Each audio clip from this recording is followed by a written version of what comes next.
Thanks for clicking. I'm Don Magee, your neighborhood-friendly realtor here in beautiful Nova Scotia. Now, this won't be your usual real estate report because, let's face it, we're not in usual times. I also don't like to just spew stats. I like to analyze the market numbers because when we know better, we do better. So here is what's happening in our housing market in Nova Scotia as of February 2026 and what we can expect in the upcoming months. What we're seeing right now in Nova Scotia is really a different picture from the bigger cities of Toronto, Vancouver, and Calgary, as they are seeing home prices drop. Some are even using the term housing crash. For Nova Scotia as a whole, though, we are seeing home prices increase 1.3% from February of last year, hitting around $474,000. And that actually spells the highest February average on record for our province, showing that home prices are still increasing year over year. And actually, it's $120,000 from February of 2021. Now, zooming into the region of Halifax, Dartmouth, NASA reports show the average sale price was roughly around $609,000 in February, and that's just up 0.1% from last year. Annapolis Valley and the South Shore regions are up slightly month over month, but in Annapolis Valley, home sale prices took a 13.7% year-over-year jump, with February prices coming in at $411,000 in the Annapolis Valley and then $426,000 on the South Shore. So the key takeaway is that home prices in Nova Scotia have not dropped like in the bigger provinces. Here we are seeing smaller, steady price increases. A slow grind, shall we say. So inventory is actually the bigger story. Nova Scotia, Halifax, Dartmouth, and Annapolis Valley are still in a seller's market. Not only is their months of supply below the 4 months benchmark, but also the sales to new listings ratio is above 60%, which is also considered a seller's market.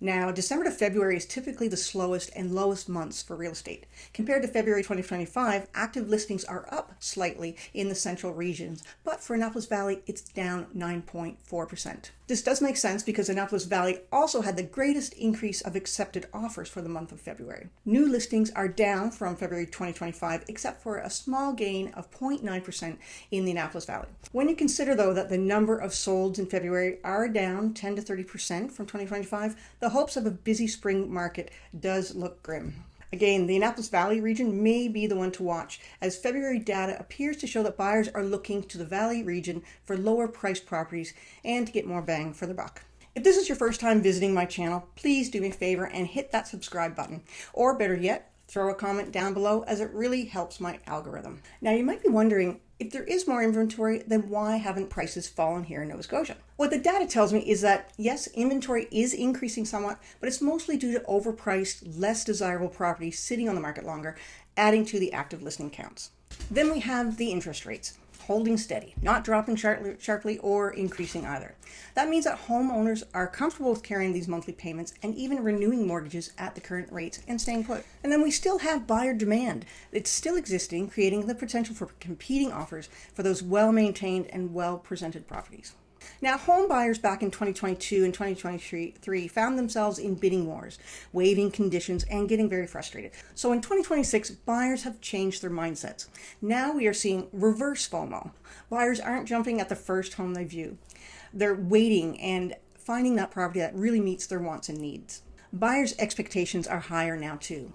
With higher home prices, inflation, and economic uncertainty, buyers don't have the extra funds to take on homes that are in need of repairs. Now, you've also may have noticed that there is growing public sentiment that maybe home ownership is not a viable or even a desirable goal for the younger generations. Buyers are still out there, but they're taking the time to do their due diligence and researching market value to ensure they don't overpay. Now let's dive a bit deeper into the economic conditions driving this mind shift. Now, as Canadians, we have witnessed in the last year that the economy can change in an instant. Combine that with the weight of inflation and nominal wage growth, consumers are tending not to make large purchases or investments at this time. As global events has been teaching us, we can't put all our eggs in one basket. And we have to learn to stand on our own 2 feet, meaning we must rethink home ownership as the only retirement or investment option, and to diversify our savings. We no longer can expect or rely on the government to prop up the economy and employment through funding programs and public sector hiring.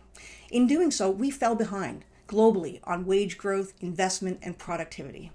We also are learning that we can't have our cake and eat it too. We call for more workers in healthcare, in agriculture, in construction, but yet we want less immigration? So are we going to step up and do those jobs? These broader national policies matter because people make decisions based on confidence, not just prices.